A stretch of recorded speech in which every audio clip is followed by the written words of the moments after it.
Көпшілігіміз робототехника дегенді естігенде көзіміздің алдына елестейтін осы бір сұр роботтар Lego Mindstorms EV3 роботтары.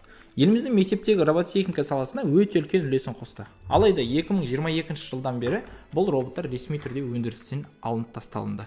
Бұл роботтардың орнын жаңа буын Lego Spike Prime роботтары басып келді. Lego Spike Prime роботтар бізбен бірге үйренгің келсе, біздің каналға тіркеліп кет. Қазақша контентті қолдайық. Ең бірінші осы сары құтыдағы Spike Prime'ның жинағымен танысайық. Жалпы Spike роботтар екі түрлі жинақта шықты. Біреуі біздің қолымыздағы Spike Prime роботтар болса, екіншісі Spike Essential атты жинақ. Ол бастауыш сынып оқушыларына арналған. Жинағымызды ашамыз. Бірінші бетте осындай бір қағаз кездестіреді. Мына жақта ресми сайт жазылған. Және екінші бетінде ішінде не нәрселер бар және де қанша данадан кездеседі, соның барлығы берілген. EV3 роботтармен салыстырғанда бұл жақта бөлшектердің түрлі түсті болып келетінін байқаймыз. Әдемі. Мына жақта осындай жапсырмалар бар, бірақ оған сосын. Және де осылай құтыларға бөліп қоюға болады. Негізінде біз бұл роботтармен қолдан бастадық, барлық құтыларды ашып тастадық, бірақ сіздерге таныстыру үшін қайтадан осы жерде көрсетілген детальдар бойынша жинап шықтық. Бұл жақта кейбір қызық осындай детальдар бар. Қарап көрсеңіздер болады. EV3-те болмаған, мүмкін Lego техникта бұрыннан бар шығар. Осындай кейбір Lego-ның қарапайым детальдары бар. Және де осындай екі адам бар. Ең көп жоғалатын дүниелер. Осындай бір жақсы сұр бөлшек бар еді EV3-те. Қазір осындайдың 2 есесі, 3 есесі осы қорапшаға салынған. Жалпы бұның несі жақсы? Жақсы жері мынада. Мынандай бір конструкция құрастыру үшін бұрында осындай бөлшектің 4-еуін қолданатын еді. Ол әрине роботтың салмағын 4 есеге көбейтеді. Ал қазір тек қана осындай бір конструкция қойсам болады. Соның өзі жеткілікті. Және келесі осындай бір қара бөлшек бар. Өте жақсы. Жалпы Lego техникта бар бұл бөлшек, бірақ EV3-те жоқ еді. Келесі дөңгелектер. Бұл әдемі дөңгелектер болғанымен жерге тиетін жері тек қана осы бір сызық бойына. Бұл дегеніміз, бұл дөңгелектің үйкелістері өте қатты жақсы емес. Сол үшін егер де мына жақ шаң болып қалатын болса, немесе үстелдің үсті шаң болатын болса, роботтың дөңгелектері тайып кетуі мүмкін. Осындай бір сары бөлшектер бар. Қызық. Келесі кезекте бізде моторлар. Екі орташа мотор және де бір үлкен мотор. Жалпы бұл моторлар EV3 моторларына қарағанда тезірек айналады, бірақ EV3 моторларының күші көбірек. Күш пен жылдамдық екеуі бір нәрсе емес, бірақ түсінікті нәрсе мынау үлкен мотор ортаншы моторға қарағанда күштірек. Бірақ бір жинақта тек қана бір үлкен мотор болады. Келесі бізде ең үлкен өзгеріске ұшыраған бұл блок. Блок өзінің дисплейінен айырылған. Бірақ өзінде артықшылықтар бар. Мысалы бұл жақта тек қана 6 порт бар.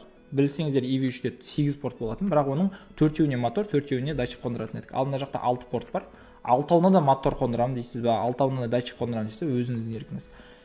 Динамик бар, Bluetooth-пен қосуға болады. Бірақ блокты қуаттандыруға және де компьютерге қосқыңыз келетін болса, тоқпен. Онда тек қана micro USB, Type-C жоқ. Артында осындай аккумулятор бар, өзімен бірге келетін. EV3-тегідей батарейка қосуға мүмкіндік жоқ. Және де өзімен бірге келетін micro USB жақсы болған салған. Себебі қазіргі кезде micro USB таптырмайтын дүниелердің бірі. Негізгі жинақтың іші осылай көргендеріңіздей, енді бұл роботтарды қалай компьютерге қосу керек, соны көрейік. Достар, енді Spike Prime роботтарының бағдарламасымен танысып болайық. Негізінде Spike Prime бағдарламасын жүктеу өте оңай. Ол үшін кез келген браузерға кіреміз де Spike Prime download сөзін жазсақ жеткілікті. Және де осы жерде Lego Education ресми сайты бар. Соған кірсеңіз болады. Және де бұл жерде Mac-қа, Windows-қа, iPad, Android, Chromebook кез келген жүйеге осы сайттан жүктеп алып қолдана берсеңіз болады. Downloadты басқаннан кейін бағдарлама сіздің компьютеріңізге жүктеледі. Және де әрі қарай келесі деп басып, бағдарламаны компьютеріңізге толықтай жүктеп аласыз. Ол қатты қиын емес шығар. Екінші бір нұсқасын ұсынайын. Осы жерде Launch Web App дегенді бассаңыз, біздер дәл осы бағдарламаны онлайн сайтта қолдана аламыз. Компьютердегі бағдарламада қандай болады? Ішінде дәл сондай. Кейбір тек қана өзгешеліктер болуы мүмкін, бірақ егер сіз онлайн бағдарлама керек болатын болса, таптырмайтын құрал. Әрине бұл бағдарлама менде баяғыдан жүктелген. Сол үшін мен тікелей компьютердегі Spike бағдарламасына кіре берсем болады. Spike бағдарламасы ашылғанда бізді ең бірінші осындай екі таңдау күтеді. Негізінде Spike Essential дегеніміз бұл бастауыш оқушыларына арналған жинақ. Ал бізге керегі қазіргі Spike Prime. Spike Prime'ға басып келесіге өтеміз. Бізде осы жерде home парақшасы көрсетілген, және де сол жақта бізге әртүрлі қызметтер көрсетілген. Ең бірінші старт. Бұл егер де сіз Spike роботтарымен енді танысып жатқан болсаңыз, осы жақтағы tutorial activities'ке басып, Spike роботтарымен өзіңіз танысып шықсаңыз болады. Бұл жақта Spike роботтарының әрбір бөлшегімен кіріспе түсіндіреді. Олай келесі деп басып, блокты түсіндіріп тастадыңыз. Блокты түсінгеннен кейін моторға өтесіз. Моторды түсінгеннен кейін түс сенсорына, одан кейін ультрадыбыс сенсорына, батырма және де гиросенсор. Spike роботтарының EV3-тен ең бір жақсы артықшылығы да гиросенсор бөлек сенсор ретінде емес, блоктың ішіне орналастырылған. Бұл өте пайдалы. Келесі бізде units. Бұл әртүрлі тақырыптар. Мына жерде view lesson plans and teacher support деп жазылған. Кейде мұғалімдер оқушыларға қадам-қадам қалай сабақтарды түсіндіруге болады, немесе қызықты роботтармен сабақтар өтуге болады, соны таба алмай жатады. Бұл жақта бәрі көрсетіліп тұр. Ең біріншісі Invention Squad деген бастама үшін қызықты жобалар деп айтсақ болады. Және де әр жобаның қанша уақыт алатыны мына жақта шетінде көрсетілген. Стартты басқан кезде бұл жобаны қалай құрастыру керек, содан кейін бағдарламасын қалай жазу керек, соның барлығы ішінде көрсетілген. Өте қызық. Мына жақта да жобалар. Және де бізге ең қызығы мына жерде Competition Ready деген бар. Бұл First Lego League жарыстарына дайындық ретінде жасалған. Егер де білетіндеріңіз болса, мына жақта біздерде ту және де мына жақтағы сертификаттардың барлығы сол First Lego League халықаралық жарысының жүлделері. Өте қызық жарыс, қатыссаңыздар болады. Келесі біздерде build. Бұл жерде құрастыратын инструкциялар. Жаңағы берілген жобалардың барлығы қалай құрастырылатыны осы жерде көрсетілген. Кез келген жобаны үстінен басып, инструкциясын көріп, құрастыра берсеңіз болады. Өте түсінікті тілде жазылған. Оқушылар өздері ең басында құрастырғанға жақсы. Және келесі My Projects. Бұл сіздің осыған дейінгі айналысқан проекттеріңіз.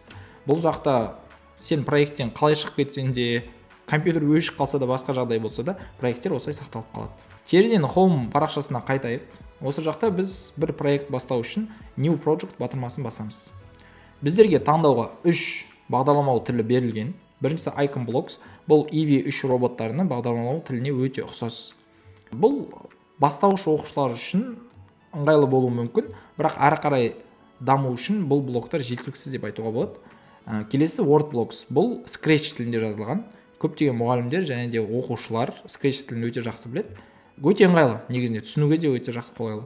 Келесі Python. Бұл кәдімгі Python бағдарламалау тілі. Бұл робототехникамен енді танысып жатқан оқушылар үшін біраз күрделі болуы мүмкін. Сол үшін мен сіздерге Word Blocks-тан бастауды ұсынамын. Егер де Python тілімен бағдарламалап үйренгіңіз келсе, комментарийға жаза кетіңіздер, оны бөлек сабақта түсіндіріп береміз бұйыртса. Word Blocks Create батырмасын басамыз. Және де бізге осындай бір парақша көрінеді. Сол жақта біздерде әртүрлі блоктар берілген.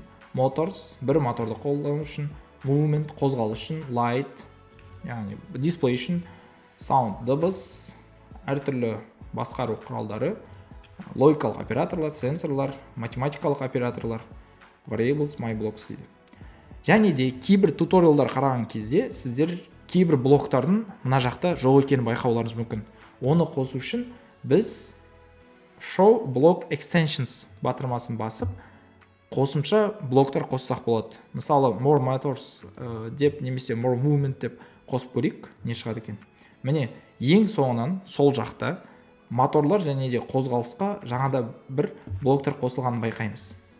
Мысалы, мына жерде біз Set Movement Acceleration 2 жазуын көреміз. Acceleration ол бізде үдеу. Үдеу дегеніміз ол бір қалыпты жылдамдықтың көбеюі. Жылдамдықтың бір қалыпты көбеюі немесе бір қалыпты азаюын осы арқылы бере аламыз. Бұл бізде негізгі қозғалыстың блоктарының ішінде жоқ. Осындай сияқты жаңа блоктар қосуға болады. Және де мына жақта бізде Connect батырмасы бар. Connect батырмасы арқылы біздер Bluetooth арқылы блоктарды қоссақ болады. Ал егер де Bluetooth-бен қоса алмасаңыз, онда micro USB арқылы қосасыз. Жалпы интерфейс өте түсінікті, және де әрбір блоктарды біз сіздермен келесі сабақтарда талдайтын боламыз. Сол үшін біздерге міндетті түрде тіркеліңіздер, және де бізді жоғалтып алмаңыздар. Кез келген істеріңізде бастамаларыңызда сіздерге сәттілік. Келесі сабақта кездескенше.